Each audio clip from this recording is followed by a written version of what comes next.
société souvent cumulent les inégalités. En tout cas, ils vivent plusieurs formes d'inégalités qui s'ajoutent mais qui se croisent aussi. Alors, je peux vous donner l'exemple d'une femme migrante qui va se retrouver par exemple victime de violences conjugales et en même temps qui est en demande d'asile et qui n'a pas de papier. Comment est-ce qu'on fait quand on est travailleur ou travailleuse sur le terrain pour accompagner ces personnes qui vivent des inégalités multiples? Alors ici, donc on se centre sur les questions de racisme et de sexisme, mais il faut savoir qu'il y en a beaucoup des inégalités multiples.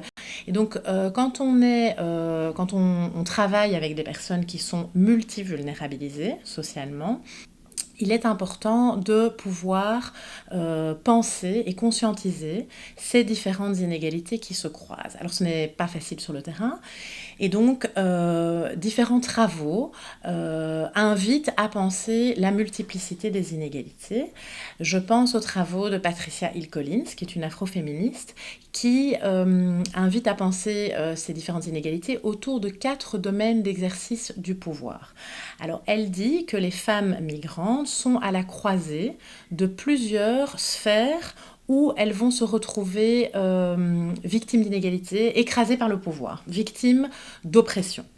Ces 4 domaines d'exercice du pouvoir, en tant que travailleurs et travailleuses, c'est un petit peu comme une petite to-do list à avoir toujours dans sa tête pour savoir sur quel type de domaine d'exercice du pouvoir on va pouvoir travailler et idéalement pouvoir travailler sur les différentes sphères de pouvoir.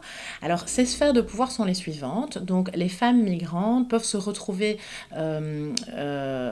minorisées socialement sur le plan structurel. Le plan structurel, c'est tout ce qui concerne les politiques publiques, c'est-à-dire qu'est-ce qui permet aux femmes d'avoir des ressources dans la société. Je vais vous donner un exemple, l'exemple des femmes migrantes qui cherchent à se faire soigner dans la société.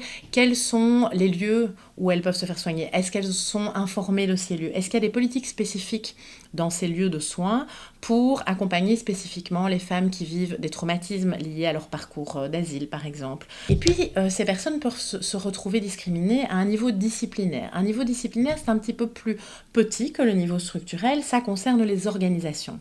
Qu'est-ce qui, dans les organisations, va permettre aux personnes vulnérabilisées, aux femmes en migration, d'être visibilisées, d'être accompagnées? Quels sont les dispositifs mis en place par les associations? Est-ce qu'on peut travailler en non-mixité à certains moments? Ou bien non, est-ce que l'association travaille qu'en mixité? Est-ce qu'il y a des temps spécifiques pour aborder les violences faites aux femmes? Est-ce qu'on visibilise les situations compliquées? Est-ce qu'on propose des espaces d'accueil pour les enfants, pour les mamans qui sont en situation monoparentale? Ensuite, les femmes peuvent se retrouver dans des situations d'inégalité dans la sphère des relations interpersonnelles. Vous êtes travailleur, vous êtes travailleuse, sans vous en rendre compte, parfois vous pouvez avoir des stéréotypes, des préjugés, une posture qu'on appelle paternaliste, c'est-à-dire qui est bien intentionnée, mais qui va traiter la femme uniquement comme une victime, ou la personne migrante comme quelqu'un de dépendant, comme quelqu'un qui ne comprend pas le français, comme quelqu'un qui ne serait pas en mesure de saisir tout ce que vous lui expliquez, ou au contraire, il peut y avoir une posture de stigmatisation dans la relation interpersonnelle, une posture de jugement moral aussi. Donc tout ce qui vient se jouer dans la relation entre les personnes. Alors ces 3 domaines d'exercice du pouvoir, structurel, disciplinaire, interpersonnel, doivent se comprendre avec en toile de fond un domaine d'exercice du pouvoir global qui est le pouvoir hégémonique, c'est-à-dire tout ce qui circule dans la société comme représentation, comme stéréotype, comme préjugé, racistes, sexistes, classistes, c'est-à-dire relatifs à la classe sociale, qui vont venir colorer tous les comportements et toutes les politiques publiques. Par exemple, le fait que les femmes en migration sont souvent perçues comme étant plus passives, plus assujetties aux hommes, plus faibles, plus dépendantes, moins agentes de leur vie, vont participer à un moins bon accompagnement, une moins bonne prise en charge, à des postures paternalistes, à parfois de la discrimination. Et donc ces 4 domaines d'exercice du pouvoir, selon Patricia Hill Collins, permettent de comprendre que les femmes migrantes, ici en l'occurrence, ne sont pas victimes d'une discrimination, mais de très nombreuses discriminations. Et donc cette autrice propose, pour prendre en considération ces différentes inégalités, de travailler dans ce qu'elle appelle être la matrice des oppressions.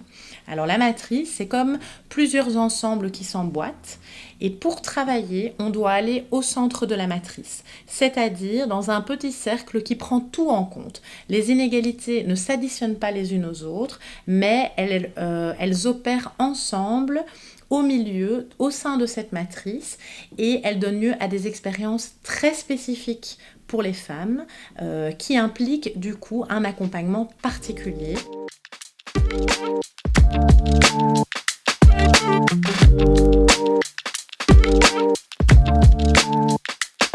Un premier défi, c'est de ne pas prendre en compte que exclusivement les appartenances culturelles pour décoder les difficultés que vivent les personnes qu'on accompagne.